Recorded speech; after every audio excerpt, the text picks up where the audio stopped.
Assalamualaikum warahmatullahi wabarakatuh. Apa kabar teman-teman? Hari ke-8 bulan Ramadan atau hari ke-8 puasa. Selamat datang di channel Adi Julianto. Sebelum melanjutkan video ini, ada baiknya kalian untuk subscribe channel ini.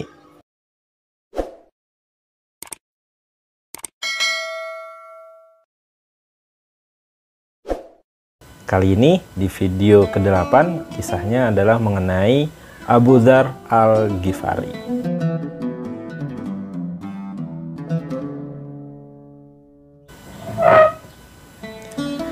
Jadi tokoh yang ke-8 ini adalah Abu Dzar Al-Ghifari. Beliau tinggal di Mekah, dan ketika Mekah belum masuk Islam, masih menyembah berhala, termasuk Abu Dzar Al-Ghifari, keluarga dan kaumnya. Nah, Abu Dzar Al-Ghifari ini tinggal di sarang penyamun, bahkan dia adalah seorang perampok besar, bahkan dia dijuluki adalah sebagai Jundab. Sebenarnya Abu Dzar Al-Ghifari ini walaupun dia menyembah berhala, tapi dia juga memiliki pandangan lain tentang berhala yang dia sembah ini. Kenapa? Karena pernah di suatu hari ketika beliau memberikan sesajen untuk berhalanya yang bernama Naam ini, memberikan susu, kemudian setelah susu diletakkan di tempat untuk sesajen si berhalanya, datang seekor anjing, yang kemudian anjing itu meminum susu itu sampai habis, dan kemudian anjing itu mengencingi si berhala itu. Nah, si Abu Dzar Al-Ghifari ini bertanya-tanya, kok berhala yang saya sembah ketika dikencingi oleh anjing itu diem aja. Nah, dari kejadian itu Abu Dzar Al-Ghifari pun berpikir dan memutar otaknya dengan apa yang dia sembah itu sebenarnya benar apa enggak, kayak gitu teman-teman. Kemudian Abu Dzar Al-Ghifari mendengar adanya ajaran dari Mekah mengenai keislaman ini, yang dimana ajaran Islam ini mengajarkan tentang kebaikan, rahmatan lil alamin, dan semua tentang yang baik-baik lah, seperti itu. Apalagi beliau juga mendengar tentang kenabian dari Nabi Muhammad SAW. Abu Dzar Al-Ghifari mengirim saudaranya untuk menyelidiki atau mencari tahu ke Mekah apa sebenarnya ajaran itu. Abu Dzar Al-Ghifari bilang kepada saudaranya, apabila ada datang kewahyuan kepada seseorang, selidikilah dan pelajari dengan baik-baik. Saudaranya pergilah ke Mekah, kemudian kembali lagi ke Abu Dzar Al-Ghifari dan menceritakan semuanya, bahwa benar ada seorang yang menceritakan semuanya tentang tentang yang baik-baik, bahkan jauh lebih indah dari kata syair, bahkan kata-katanya pun bukan kata-kata penyihir gitu loh. Memang zaman jahiliyah itu identik dengan identik dengan yang sihir-sihiran. Mendengar ucapan dari saudaranya, Abu Dzar Al-Ghifari belum puas atau tidak puas. Akhirnya beliau sendiri yang turun tangan atau datang sendiri ke Mekah untuk mencari tahu dan bertemu dengan Rasulullah SAW. Ketika itu memang Abu Dzar Al-Ghifari tidak tahu seperti apa wujud dan sosok dari Rasulullah SAW. Dia langsung menuju ke Masjidil Haram, kemudian dia menunggu hingga malam. Terus kemudian karena dia jatuhnya adalah sebagai seorang musafir, ketika itu Sayyidina Ali bin Abi Thalib bertemulah dengan si Abu Dzar Al-Ghifari. Ketika itu keduanya tidak saling mengenal atau belum mengenal. Lalu karena memang Abu Dzar Al-Ghifari adalah seorang musafir, diajaklah sama Sayyidina Ali bin Abi Thalib untuk ke rumahnya untuk bermalam, istilahnya untuk memberikan tumpangan tempat tinggal lah, makan segala macam. Nah, di malam itu dari pertama Sayyidina Ali bin Abi Thalib tidak bertanya apapun tentang Abu Dzar Al-Ghifari ataupun tujuannya. Lalu di hari besoknya Sayyidina Ali bin Abi Thalib pun juga bertemu kembali dengan Abu Dzar Al-Ghifari, karena Abu Dzar Al-Ghifari ini menunggu hingga malam di Masjidil Haram, menunggu Rasulullah SAW. Tapi karena beliau tidak tahu seperti apa atau yang mana orangnya si Rasulullah SAW ini, ya akhirnya tidak bisa bertemu. Hingga di malam ketiga, ketika Abu Dzar Al-Ghifari menginap di rumah Sayyidina Ali bin Abi Thalib, Sayyidina Ali bin Abi Thalib pun memberanikan diri bertanya kepada Abu Dzar Al-Ghifari, "Wahai fulan, apakah tujuanmu untuk datang ke sini?"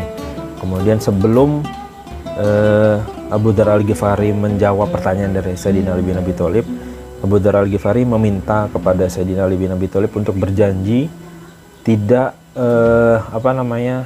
tidak membocorkan maksud dan tujuan dia datang ke Masjidil Haram. Nah, oh ya, satu lagi, kenapa Abu Dzar Al-Ghifari tidak bertanya ke orang-orang di sekitar Mekah, yang mana sih sosok Rasulullah SAW? Karena ketika itu antara musyrikin dan kaum muslimin itu hubungannya sedang memanas.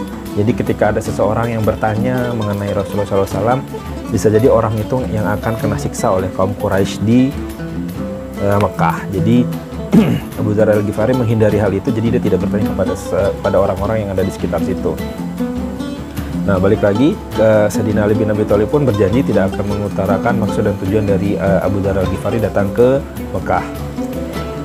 Sayyidina Ali bin Abi Thalib pun berjanji tidak akan membocorkan atau mengungkapkan apa dari maksud ke orang-orang, tidak akan mengungkapkan ke orang-orang maksud dan tujuan dari Abu Dzar Al-Ghifari. Sayyidina Ali bin Abi Thalib pun berkata kepada Abu Dzar Al-Ghifari, sesungguhnya beliau adalah utusan Allah Subhanahu wa taala, esok pagi ikutlah denganku untuk bertemu dengan beliau. Nah, pertemuannya juga cukup unik karena memang kondisinya sedang memanas antara kaum muslimin dan kaum musyrikin. Abu Dzar Al-Ghifari dengan Sayyidina Ali bin Abi Thalib ini berjalan tidak berdampingan ketika mau menuju tempat Rasulullah SAW. Jadi Sayyidina Ali bin Abi Thalib berjalan duluan, kadang pura-pura dan Abu Dzar Al-Ghifari di belakang, dan kemudian Sayyidina Ali bin Abi Thalib ini berpura-pura membenarkan sendalnya dan kadang didahului oleh Abu Dzar Al-Ghifari. Itu dilakukan supaya orang-orang di sekitar itu tidak mencurigai keduanya, antara Sayyidina Ali bin Abi Thalib sama Abu Dzar Al-Ghifari. Abu Dzar Al-Ghifari bertemu dengan Rasulullah SAW dan mengucapkan salam, dan dia adalah orang pertama yang mengucapkan salam kepada Rasulullah SAW. Assalamualaikum ya Rasulullah. Dan salam itu pun akhirnya sampai sekarang pun masih dipakai oleh sama umat muslim ketika saling bertemu. Singkat cerita, akhirnya Abu Dzar Al-Ghifari menyatakan keislamannya atau berbaiat menjadi seorang muslim, menyatakan bahwa Rasulullah SAW adalah utusan Allah dan Allah adalah satu-satunya Tuhan yang ada di muka bumi ini. Nah, Rasulullah SAW pun berpesan kepada Abu Dzar Al-Ghifari untuk tidak menunjukkan keislamannya kepada orang-orang atau kepada orang di sekitarnya lah, seperti itu. Hal ini dilakukan oleh Rasulullah SAW supaya Abu Dzar Al-Ghifari tidak mendapatkan kekerasan atau ancaman dari orang-orang musyrikin atau kaum Quraisy. Tapi di luar dugaan teman-teman, Abu Dzar Al-Ghifari dalam tanda kutip melawan pesan dari Rasulullah SAW tersebut. Bahkan dia keluar dan mengucapkan 2 kalimat syahadat dengan cukup lantang. Sebelumnya dia pun juga sudah berkata kepada Rasulullah SAW, ya Rasulullah, demi zat yang nyawaku berada di tangannya, aku akan mengucapkan kalimat tauhid dengan lantang di tengah kerumunan orang-orang yang tidak beriman. Ketika dia mengucapkan 2 kalimat syahadat dengan lantang, orang-orang di sekitarnya pun menyerang Abu Dzar Al-Ghifari. Dia memukul, menghajar, hingga hampir nyawanya pun melayang. Sebelum datang paman Rasulullah itu Abbas yang mencegah kejadian itu tidak sampai membuat Abu Dzar Al-Ghifari nyawanya melayang.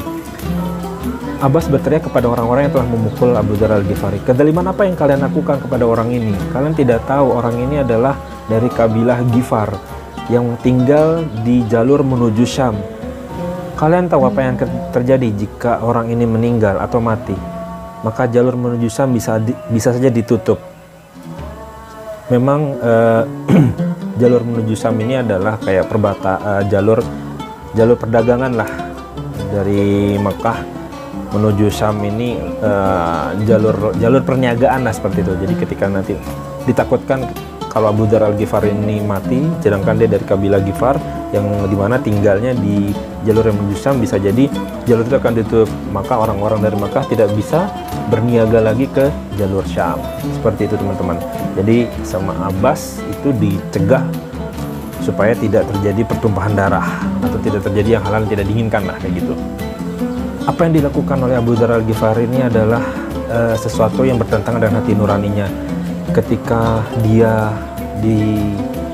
dalam tanda kutip ditentang oleh Rasulullah SAW untuk tidak mengumumkan keislamannya, dia melakukan hal yang sebaliknya. Dia malah mengumumkan keislamannya, karena yaitu tadi bertentangan dengan hati nurani dari Abu Dzar Al-Ghifari bahwa keislamannya adalah agama Allah dan agama yang benar, dan harus disampaikan kepada kepada orang-orang musyrikin gitu, atau orang-orang yang belum memeluk agama Islam di zaman itu. Dan Rasulullah SAW pun melakukan hal itu karena beliau sangat sayang dengan Abu Dzar Al-Ghifari. Beliau tidak ingin merasakan siksaan apa seperti yang Rasulullah SAW terima siksaan dari kaum Quraisy. Jadi untuk menjaga Abu Dzar Al-Ghifari tidak menerima siksaan itu, Rasulullah SAW berpesan kepada Abu Dzar Al-Ghifari untuk tidak mengumumkan keislamannya. Tapi yang tadi itu Abu Dzar Al-Ghifari melakukan hal yang sebaliknya. Dan Abu Dzar Al-Ghifari memilih Islam berikut juga dengan siksaan yang akan nanti diterima sama seperti Rasulullah SAW ketika menerima siksaan dari kaum Quraisy. Jadi sahabat Rasulullah SAW ini benar-benar totalitas ya teman-teman. Ketika dia memeluk Islam, dia tidak menikmati privilege lah kalau kata orang bilang sekarang, privilege dari Rasulullah SAW.